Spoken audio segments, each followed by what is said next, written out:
un podcast de Cooperativa.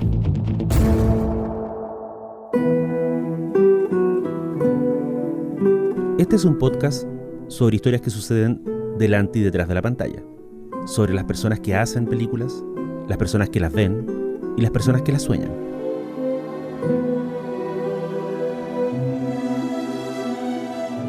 Soy Daniel Villalobos y esto es El Contador de Películas.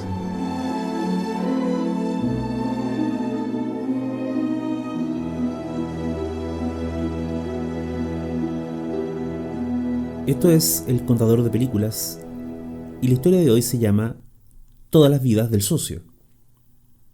Los memoriosos recordarán cuando en los 90 se supo la noticia de que una novela del chileno Antonio Skármeta iba a ser adaptada al cine nada menos que por el director de 1984, el inglés Michael Radford. La novela era Ardiente Paciencia, quizás el libro más famoso de Skármeta en esa época. La película resultante se ambientó en Italia, se estrenó en 1994 y se llamó Il Postino. Tu lo sai cosa hai fatto, Mario? Io che ho fatto? Metafore. Ma veramente? Sì. Pero la noticia impactó por partida doble. Primero porque en esos años la idea de un escritor nacional saltando al cine mundial todavía era muy peregrina. Y segundo porque la novela de Skármeta ya tenía una adaptación al cine. Se trataba de un pequeño filme de 1983, dirigido por el propio novelista, ambientado en Chile, tal como en la historia original, y protagonizado por Óscar Castro, Roberto Parada y Marcela Osorio. Buenos días, muchacho. Buenos días, poeta. Mire, señor Pablo Neruda, Monsieur Pablo Neruda, compañero Pablo Neruda. Pablo Neruda, Pablo Neruda. Un libro chileno que contara con 2 adaptaciones al cine ya era una rareza, lo es incluso hoy día. Pero, ¿qué tal un libro chileno con 6 adaptaciones al cine, incluyendo una con Whoopi Goldberg? Esta es la historia del socio, de Genaro Prieto. Esta es la historia del largo y fructífero coqueteo de El Socio con el cine. Prieto publicó la novela en 1928. Su premisa dice mucho sobre el carácter nacional. El protagonista, Julián Pardo, se aburre de que todos lo ninguneen y pasen a llevar en el agresivo mundo bursátil. Así que se inventa un socio. Le da nacionalidad inglesa, le inventa una firma, una breve biografía y un importante capital económico. Y un nombre sonoro e inolvidable: Walter R. Davis.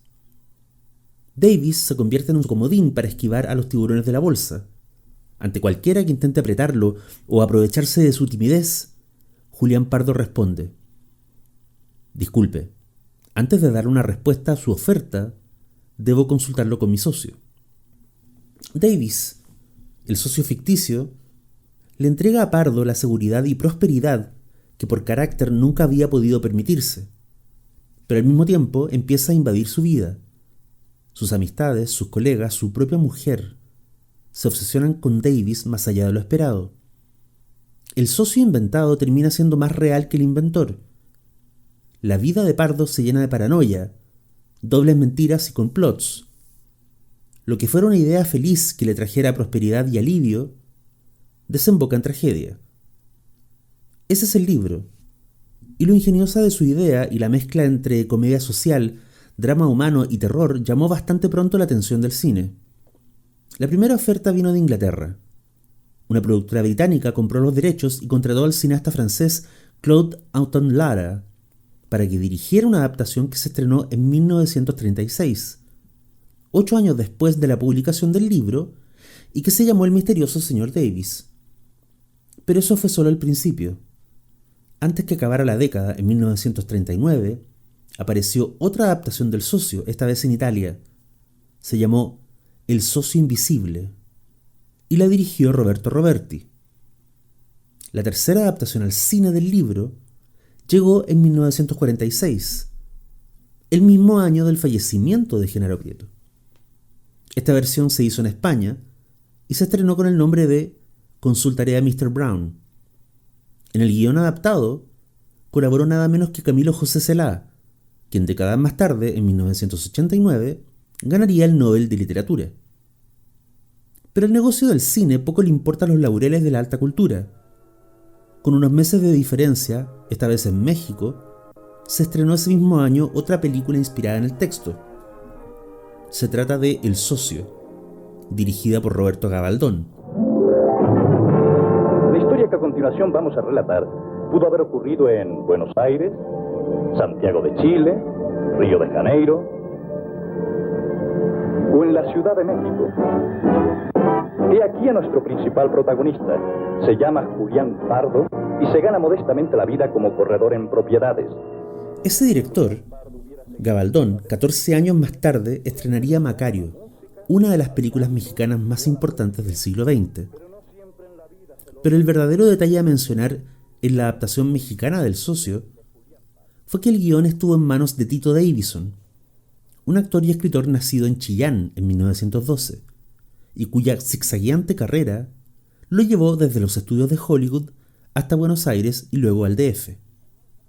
Davidson escribió la adaptación, Gabaldón la dirigió, y en el papel del sufrido Pardo la protagonizó nada menos que el argentino Hugo del Carril, galán de cine, productor, guionista y desde luego cantante de tangos. Es imposible, Goldenberg. En todo caso necesito consultarlo con mi socio. No, mi amigo. Ya estoy demasiado viejo para el cuento del socio. Tú no puedes poner en duda mi palabra. ¿Qué podría llevarme a rechazar una buena comisión? Si no acepto de inmediato es porque efectivamente tengo un socio, y un socio a quien debo mucho. No fue el Socio la única conexión cinematográfica que el argentino del Carril tuviera con nuestro país durante su carrera. Años más tarde, en 1954, dirigió un drama de época sobre una mujer chilena cuya figura ha llegado hasta nuestros días. La película se llamaba, por supuesto, La Quintrala. Pero volvamos a la carrera fílmica de la novela de Genaro Prieto. Estamos en 1979 en Francia, y Jean-Claude Carrière es el guionista más respetado del país. Viene de una larga carrera de colaboraciones con titanes como Buñuel y Berlanga. De alguna forma, termina adaptando El Socio para que lo filme René Gambil. La adaptación de Carrière quizás no fue la más fiel al texto original, pero dado su nombre adjunto, era la más prestigiosa. Esto explica que en los 90 un estudio de Hollywood comprara los derechos de esa adaptación para reescribirla en formato de comedia y hacerle una alteración fundamental. En la versión norteamericana, quien se inventa un socio imaginario no es un ejecutivo de la bolsa, sino una mujer afroamericana. La película se estrenó en 1996 y se llamó El Asociado.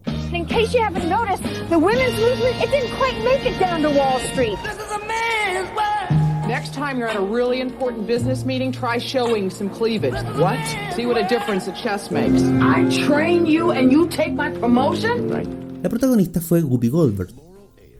La película se parece muy poco o nada al texto de Prieto. La razón de la heroína para inventarse un socio hombre blanco y millonario es obvia. Y todos estos paseos del socio por el cine ni siquiera toman en cuenta, por ejemplo, a una serie de televisión de 1968 producida en Chile con actores como Sara Astica y Héctor Duvachel. O a uno de los episodios de la recordada serie de TVN Cuentos Chilenos. Ese episodio adaptó a los nuevos tiempos la historia de Prieto, dirigida por Gastón Roca y con Francisco Pérez Banen como Pardo. Este sábado siempre han habido esclavos. Lo que pasa es que antes carreaban piedra y ahora carreamos deuda. se busca socio capitalista para un gran negocio bursátil. Imagina que es un negocio legal, ¿no? Absolutamente legal. Ganancias garantizadas al 100%. ¿Qué es lo que tengo que hacer? Eso es lo mejor de todo. No tiene que hacer nada.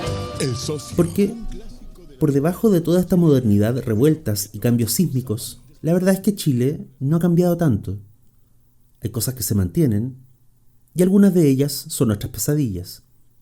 Por ejemplo, que una mentira que inventamos para vivir mejor se vuelva un monstruo que invada toda nuestra existencia. Comillas. Julián permaneció un momento inerte, atónito, con la mano crispada en la empuñadura del revólver. Por su cerebro desfilaban en loca confusión Edipo, Aquiles, Dido, Hamlet, Don Quijote, seres fantásticos irreales y que no obstante se agitan, hablan, peroran, suben al tablado y conmueven con sus acentos a los vivos. ¿Y qué fue de sus autores? Cervantes es un puñado de cenizas. Sófocles, menos que una sombra. Shakespeare, ¿no se pone en duda ya hasta que Shakespeare escribiera? Y Homero, ¿quién se atreve a asegurar que el viejo Homero haya existido? Cierre de comillas. Ese es uno de los últimos párrafos del libro.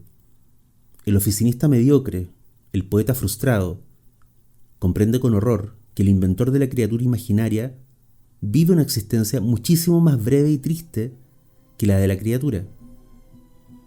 La criatura imaginaria, a diferencia del hombre imaginario, huye de la casa imaginaria y sale al mundo, y entra, por ejemplo, al cine, más de una vez. Soy Daniel Villalobos, esto fue El Contador de Películas. Hasta la próxima.